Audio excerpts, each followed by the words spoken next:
My name is Lee Tedder. I've served in the British military in my younger years. I have over 20 years training experience for myself. I've been working in the fitness industry for over 10 years where I own 2 gyms and coach people. My next mission is now to help more people through the knowledge and experience that I've gained through my own training and in business. Hello everyone and welcome back to my channel. I'm here on a mission to help develop in 3 areas: fitness, mindset and lifestyle. On this video today I'm going to talk about discovering your passion. I'll talk about how I found mine. It hit me all of a sudden like that out of nowhere. I wasn't on a path to try and find it. I wasn't trying things to try and discover what I liked. As I said, it just hit me out of nowhere, and I believe this is what will happen to you at the right time when you are ready for it in life. Okay, a little story at the start as always, not that funny this one, but it relates to how you'll discover your passion. You'll find yourself gravitating to things naturally without having to force it, without doing it because your friends are doing it, without doing it because you read it somewhere that it's a thing to do. You just naturally find yourself doing things and enjoying them on your own. So mine was obviously training. You know, I was getting into my training at the time. I was working at Carlsberg. You know, each year I saw my body changing, thinking, oh, I feel good now, feeling stronger, I'm looking better, you know, discovering more about nutrition, training techniques, you know, really good discipline and routine of training. So anyway, I worked at Carlsberg, used to get an allowance of beer each month. You used to get 2 crates of beer you could take home with you each month. So this month I took my beers home and I had a week off work, but it's a random week in the year, nothing special. So I get home, we used to work night shift, remember. Sometimes, sound like alcoholics, but our evening was the morning time, so you finish work at 6, you know, be home for like 10 past, 6:15. Sometimes you used to have a few beers then in the morning, then go to bed. Obviously, the benefits of working nights was you didn't have to set an alarm, so you didn't have to like get to bed or anything when you got back in. So started having a couple of beers because I had a week off work, a bit of a celebratory beer if you like. I thought I'll have 1 or 2 then go to bed. Anyway, something must have come on telly, I was watching it, you know, it's 6:30 in the morning, I'm drinking beers, as bad as that sounds. Not an alcoholic at the time, promise. But I got a bit giddy, 6, 7, 8 bottles of beers down, went to bed. Plan was to, you know, get up next day, like I say, can have a lie in, go to the gym and just not have a day off work basically. I have to go in then at night. So I got up, a bit groggy, nothing too bad. Also, like I've said before, I used to train all the time in the army with hangovers. Went to the gym, started training, horrible feeling, okay, sweating after a few reps, not enjoying it, everything felt hard work. I think I did 3 sets, I was like, you know what, I'm going home because this is not an enjoyable experience. It was different to being in the army. In the army you had no choice, you had to do it, you were getting shouted at, and most of the time it was for a run, you could kind of sweat it out, dead simple. But the key thing was, I had started enjoying training in the gym, you know, I looked forward to them sessions, I felt good during them, I felt good after them. But on this day when I was a bit hungover, I didn't feel good, I just packed it in, I went home straight away, started again tomorrow. So it's just little things like that you'll notice, your old kind of habits dying, new habits creating that you're enjoying more than your old habits. Because I was frustrated with myself then, you know, I was looking forward to a good gym session and it ruined it by drinking. So again, I started like drinking less than at this time, you know, I'm only 25, you know, obviously going out all the time, just standard at that age. But you know, I'd noticed like I was looking forward more to like going for a run on a Sunday morning rather than being hungover. You know, I get up fresh, feeling good, 7-8 mile run boxed off, no problem. No Instagram or anything then, you just went and did it. But I did it because I enjoyed it. So that's what you'll kind of slowly discover on your way to finding your passion. Don't force anything. Like I said, don't do it because somebody said do it. You'll naturally find yourself doing things you enjoy. I believe that sometimes your passion, you can be doing it for years, you know, year after year, without realising it's kind of your passion. Obviously, I've got to say mine is obviously working out, gym, training, but you know, it's something I was doing since being a little kid, you know, football training, football routine, doing extra training for that. You know, even as a kid, you know, I used to like swinging about, climbing, you know, I'd rather go on my bike rather than play PlayStation, so I was always that way inclined, if you like. And also after leaving school, training to join the army, trying to get fit, stronger for that. So during the army, you know, do lots of training, whether it be combat training, you know, just physical fitness training. You know, in the army, it's kind of your job, so you didn't really think of it as a passion, you're just kind of doing it because you had to do it. But when I look back, you know, I enjoyed them moments, because when I left the army, I was unemployed for 6 months. Now, it wasn't that I was work shy or anything like that. I was applying for jobs, just standard jobs as well, that you think you'd have a decent chance of getting. I thought I had a decent CV. We've been in the army for 6 years, but I was just getting nowhere with applying for jobs. So 6 months, unemployed was a bad time in my life, but the gym kept me going. It was a very important part at this time in my life, because after leaving the army, I was in a good structure, you're in a good routine. I needed that when I left, and the gym kept me in it. That's why I loved bodybuilding at the time. Chest triceps Monday, back biceps Tuesday. It kept me in that routine similar to the army. And people thought I was mad on a Friday because it was a weight kind of training gym that I used to train at. But I used to do an hour on the treadmill. It was during winter these months as well. Headphones in, hour on the treadmill. No one ever used to do that in that gym back at the time. People used to say to me, "Oh, look, you done on there?" I'd say an hour, they'd laugh, they'd like, "You're mad." But what that was doing to me, it was kind of giving me a throwback just to them army days, because I realised I was missing just going out for a run with the lads, what we used to on PT. And back then when I was doing it, it wasn't a passion, but I noticed myself obviously doing it then when I left the army as well. So again, slowly it's building, slowly it's becoming a passion. I'm doing these things, enjoying them. So if you found that passion and you want to make it a reality, if you like, a job, when's the right time to do it? Well, I can't answer that one for you, I'm afraid. I'll tell you my story though of how it came to me. So Body Power Expo, you may have heard of it, may not. It became a big event in the end. I'm not sure if it runs anymore. But anyway, went to the gym one day, seen this poster, Body Power Expo. It was in NEC in Birmingham. I'm getting into training at this time, as I've said. I'm getting more and more into it. I thought, oh, that'll probably be okay. Basically it's a big exhibition. There's bodybuilders there, CrossFitters, athletes, bikini competitors, all sorts of stuff. And so NEC is a big place, massive venue for it.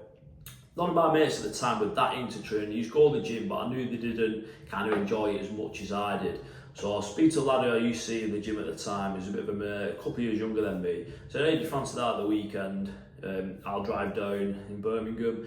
He said, yeah, let's go for it. So we went, didn't know what to expect. The first time going, I think it was only second year that Body Power had run.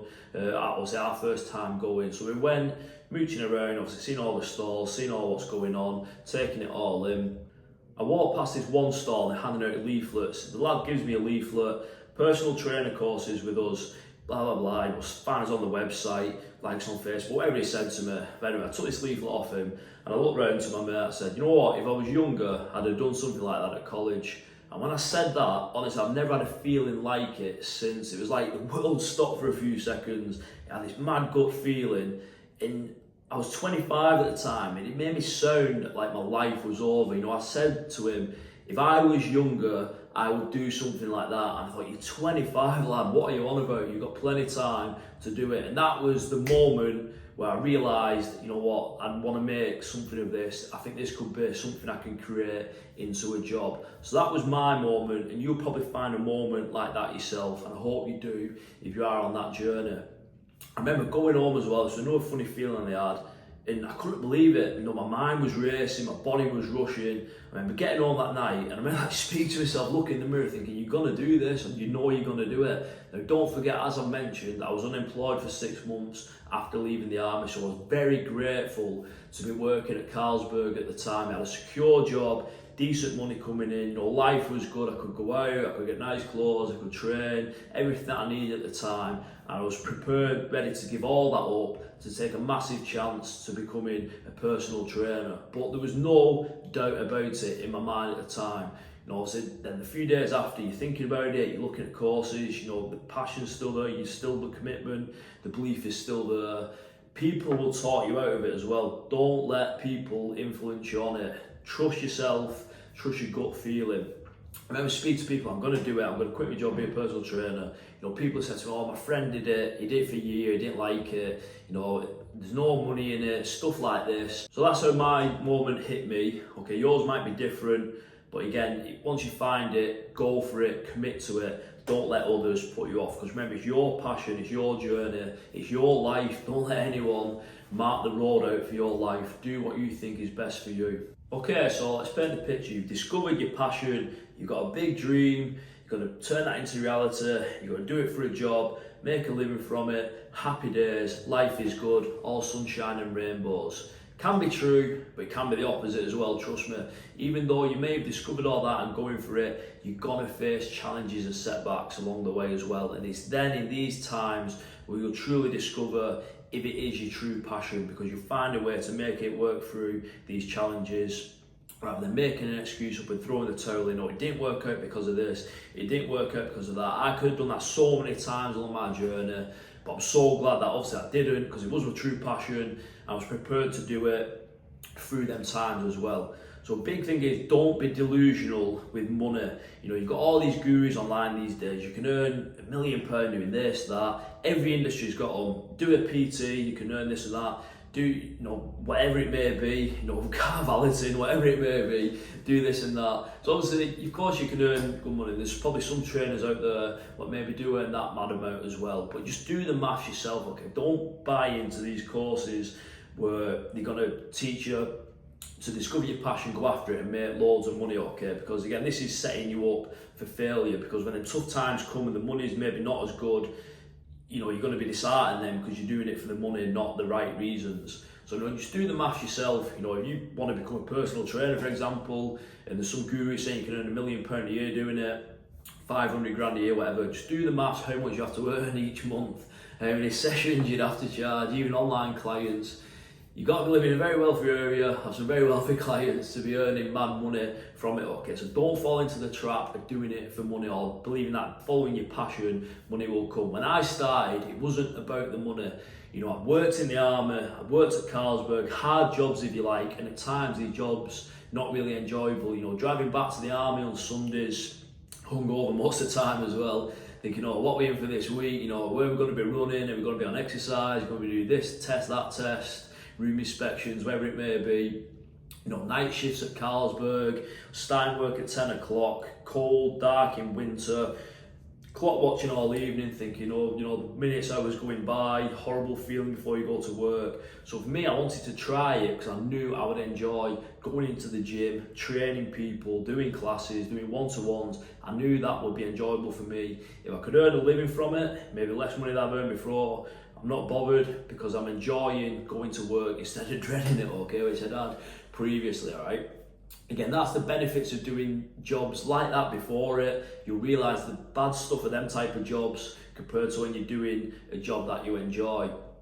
So don't be fooled into doing it for money, because when the problem comes, and maybe, you know, your clients may go down, you may have a problem, because you're going to face problems financially, family, you know, relationships, personal, whatever it may be. And you know, if that money dips, that's when you'll pack it in. If you're doing it for the money, maybe it's your passion, you won't be bothered because you'll still enjoy doing it. You know, when I was in them containers at the gym, you know, obviously money is going down, I'm still released, financial stress big time. But you know what, I look back now, and I look back then, I still enjoyed doing it because it was my true passion, okay? So these times are there to test you. It's there to test you if it is your true passion or not. And if it is, you will get through them tough times. So I probably didn't sell going after your dream very well there, but the thing is, it's very fulfilling when you do get there, okay? That is the main thing for me, fulfillment from my job. You know, I love it when people text me saying, I enjoyed that class, thanks for your help over PT session, you know, you transformed my body and my mindset, you know, thanks for your help, you know, you've helped me create a new lifestyle that I enjoy doing, I love coming to your gym. You know, stuff like that is what matters to me. That's what I'm going to look back on later in life and think, you know what, I enjoyed doing it for that reason. If you get caught with materialistic things, another little lesson here for you, that cycle never ends and you'll never be happy. So for example, I remember being young, and again, I didn't have much money when we were younger, we didn't go without, but we didn't have crazy money, stuff like that. Mum and Dad used to do everything, get us pretty much every Christmas present we wanted somehow. Remember, probably 16, got a Lacoste watch, so you think you're good then, you know, you got a Lacoste watch, stuff like that, you know, it was pretty decent at the time. And you start going to the pub and you start seeing people wearing Armani watches, Hugo Boss watches, whatever, you know, a bit of an upgrade if you like, a few £100 dearer. You think, oh, I fancy one of them, working for myself now, got a bit more money. You know, you get an Armani watch, again, for a few months, you think you're this and that, and you see someone with a Tag Heuer watch or something like that, Breitling, 4 or 5 grand job, again, a bit more, you think you could have one of them. Then you realise people have Rolexes, 10, 15 grand. And then that cycle will never stop. If you keep going after that materialistic thing, you're never going to get there, because trust me, there's always going to be someone with more money than you, okay? But what someone can't replicate is the feeling you get from the job that you can provide to people. So when I do the gym, you know, I'm my true self, I've branded it myself, it's my own style I'm putting into the gym. So when people say they enjoy the classes, they enjoy coming to the gym, that means more to me than a Rolex ever would, okay? For me, I'd rather invest my money in my passion. You know, I could buy myself, you know, a nice Gucci jacket, whatever it may be, walk around and they think I'm good, or I could buy some weights for the gym, which is going to be more beneficial. You know, what another thing I discovered was, for me, when I started investing heavily into the gym, I was buying, you know, bits of kit. Let's, for a quick example, leg press. Someone said, oh, I've never used that before. So I showed them how to do the leg press, do it like this, do it like that. And for me, if that lesson to them sticks with them forever, and I'm a part of that, that means more to me than, you know, walking around fancy clothes, any materialistic things like that, okay? So for me, that is a key thing. As I've said, it can be very hard at times, but your passion will get you through that if you're truly passionate about it. The good times are brilliant, you won't want to do anything different, but the fulfillment, the job fulfillment you can get from it. So as I've said before, this is now a passion of mine as well, to help people go after their dreams, make it a reality so you can enjoy work for yourself. I'm not talking about running $1 million businesses, anything like that. But if you want to go working for yourself, have a little shop, have a big business, small business, whatever, it's about creating that belief that you can take the steps to do it, but also having the knowledge and the self-confidence to back it up as well. Because again, there's lots of lessons you'll have to learn along the way. I've had to learn the hard way, if you like, but at the same time, I've had people who's helped me along the way. You know, with their knowledge and through my experiences that I've been through, I want to pass that on to you so you can do the same. Doesn't matter what age you are, you may be leaving school 16, you may be mid-20s, bored at work, you may be 50, thinking you're too old. Like I thought I was too old when I was 25. You're never too old to make a change and to go after your dream. Don't forget to like and subscribe. Until next time, over and out.